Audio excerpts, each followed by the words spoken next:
Pada zaman dahulu, ada sebuah istana yang indah di negeri antah berantah. Di istana yang megah ini, hiduplah ratu yang paling cantik. Ratu punya satu permohonan agar dia bahagia, yaitu ingin memiliki bayi perempuan yang cantik. Suatu hari di musim dingin, saat ratu menjahit di dekat jendela, dia tiba-tiba tertusuk jarum. Dia segera mengusap darahnya dengan selembar kapas, dan saat itu dia mengucapkan permohonan. Aku berharap punya bayi perempuan yang kulitnya seputih salju, matanya lebih cerah dari permata paling berkilau, bibir semerah ceri, dan hatinya penuh sukacita. Dan suatu hari, permohonan ratu baik itu menjadi kenyataan. Dia melahirkan seorang bayi perempuan yang cantik. Mereka menamainya Putri Salju. Tahun berlalu dengan cepat, tetapi kebahagiaan mereka tidak berlangsung lama. Ratu baik hati jatuh sakit dan tak lama kemudian meninggal dunia.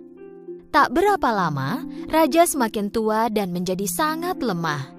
Jadi dia menikah lagi dengan seorang perempuan. Ratu baru ini cukup cantik, tapi hatinya jahat. Dia seorang wanita yang sombong dan pencemburu. Setiap hari, ratu akan melihat ke cermin ajaibnya dan menanyakan pertanyaan ini. Cermin-cermin di dinding, siapakah wanita tercantik di seluruh negeri? Dan cermin ajaib akan menjawab, tak ada yang mulia, Andalah satu-satunya wanita paling cantik. Dan ratu akan sangat senang dengan jawaban ini. Sejak kedatangan ratu jahat, semua yang ada di istana mulai berubah. Karena perbuatan jahatnya, kerajaan menghadapi banyak sekali masalah. Jadi untuk mengatasi masalah itu, raja harus pergi dari istana. Ratu jahat sangat senang karena kini raja pergi, dia bisa melakukan semua sesuka hatinya. Tahun berlalu dengan cepat dan Putri Salju tumbuh menjadi gadis yang cantik. Di tempat yang tak terlalu jauh, seorang pangeran tiba-tiba melihat bayangan Putri Salju di sungai tempat dia minum air. Dia segera melihat sekeliling, tetapi tidak melihat seorang pun selain burung-burung di atas kepalanya. Pada suatu hari, ratu berada di depan cermin ajaibnya lagi. Cermin-cermin di dinding, siapakah yang tercantik di seluruh negeri? Cermin menjawab, Begini, maaf, tapi bukan Anda ya ratuku. Putri Saljulah wanita tercantik. Ratu sangat marah ketika mendengar jawaban cermin ajaib. Dia segera memanggil pemburu favoritnya dan memberi perintah yang menakutkan. Bawalah Putri Salju ke hutan dan ambil jantungnya untukku.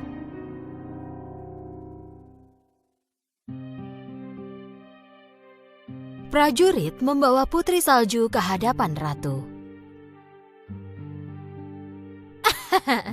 Selamat datang Putri Salju. Kupikir kau bosan di dalam istana. Pergilah cari udara segar di hutan. Jangan khawatir, pemburuku yang terpercaya akan menjagamu. Pemburu membawa Putri Salju ke dalam hutan. Dia harus melakukan apa yang diperintahkan ratu.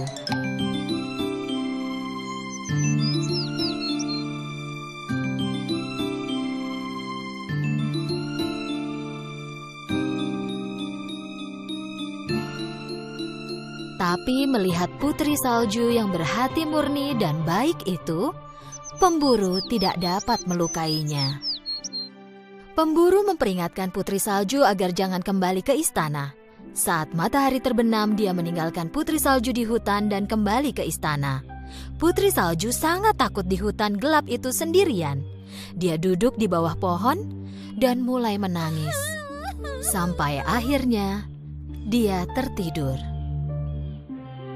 Di pagi harinya, Putri Salju terbangun oleh kicauan burung dan banyak sahabat hewan kecil yang mengelilinginya.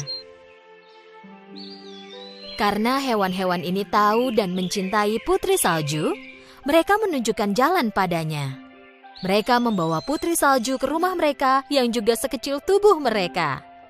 Dengan ragu, Putri Salju membuka pintu. Semua yang ada di dalam rumah itu berukuran sangat kecil dan berantakan. Putri Salju tak bisa menebak siapa pemilik rumah itu, tapi dia tak punya tempat tujuan lain. Jadi dia memutuskan untuk bersih-bersih.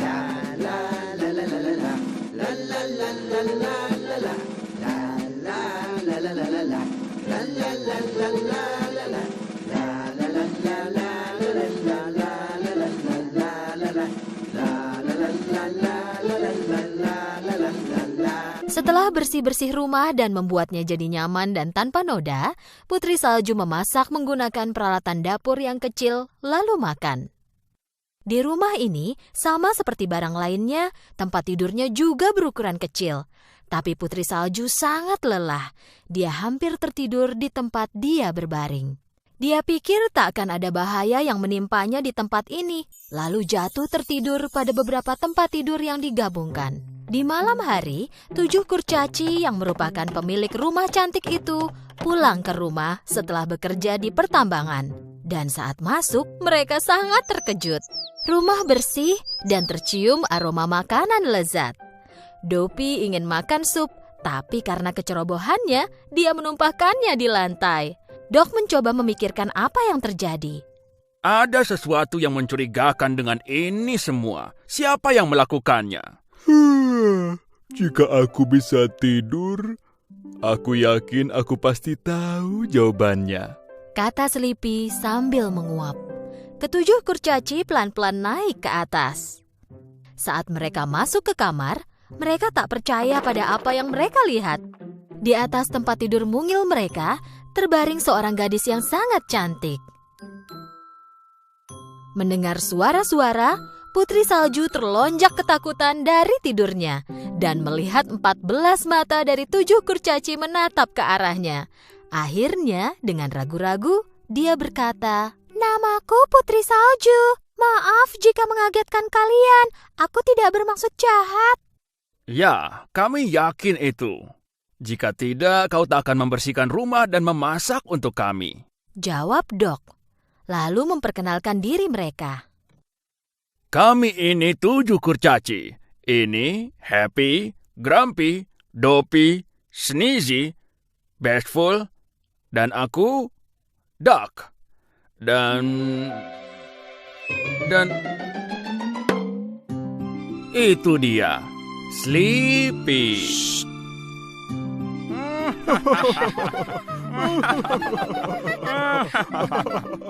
Putri Salju senang sekali karena punya 7 orang teman lagi yang menyenangkan. Ia bercerita tentang semua yang telah terjadi. Ketujuh kurcaci sangat sedih mendengar semuanya. Mereka meminta Putri Salju tinggal bersama mereka. Putri Salju setuju dan selalu membantu. Mereka mulai hidup bahagia dan damai. Tapi kebahagiaan mereka tak berlangsung lama. Suatu hari, Ratu menanyakan pertanyaan yang sama ke cermin ajaibnya. "Cermin-cermin di dinding, siapakah wanita tercantik di seluruh negeri?" Jawaban cermin masih sama. Begini, maafkan aku, tapi bukan Anda yang mulia. Putri Salju, dialah yang tercantik dari semuanya. Tapi Ratu pikir Putri Salju sudah meninggal. Ratu sadar bahwa jantung yang pemburu bawakan sebenarnya jantung rusa dan memutuskan untuk melakukannya sendiri kali ini. Pagi hari yang menyenangkan di rumah 7 kurcaci. Putri Salju mengantar kurcaci bekerja dengan ciuman di pipi mereka. Dok mengulangi peringatannya seperti biasa. Jangan lupa aturan kita. Jika ada orang asing mengetuk pintu saat kami tidak di rumah, jangan dijawab. Baiklah, Dok. Tapi kalian jangan terlambat pulang ya. Saat Putri Salju menyiapkan makan malam, terdengar ketukan di pintu. Dia tak mengira kurcaci akan pulang jam segini. "Siapa itu? Dok, apa itu kalian?" Dari luar terdengar suara wanita tua. "Aku tak bermaksud jahat, Nak. Tolong buka pintunya." Melalui lubang pintu, Putri Salju melihat wanita tua malang di luar yang dia pikir tak mungkin menyakitinya. Jadi dibukanyalah pintu. "Oh, gadis cantik. Aku ini wanita tua yang kebetulan lewat. Jika kau berikan semangkuk sup, aku akan sangat berterima kasih. Putri Salju membawa masuk wanita tua itu dan menawarkan semangkuk sup panas.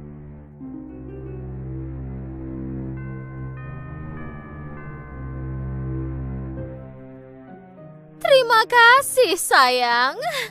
Aku tak punya uang, tapi punya apel merah cerah paling lezat untukmu. Satu gigitan akan terasa seperti surga. Putri Salju menggigit apel itu karena penasaran. Dan setelah digigitnya, dia pingsan dan jatuh di lantai. Wanita tua itu tak lain adalah ratu jahat yang menyamar. Dan apel itu bukanlah apel surga, tapi apel beracun. Bahkan satu gigitan cukup untuk membuat Putri Salju tertidur, yang membuatnya tidak pernah bisa bangun lagi.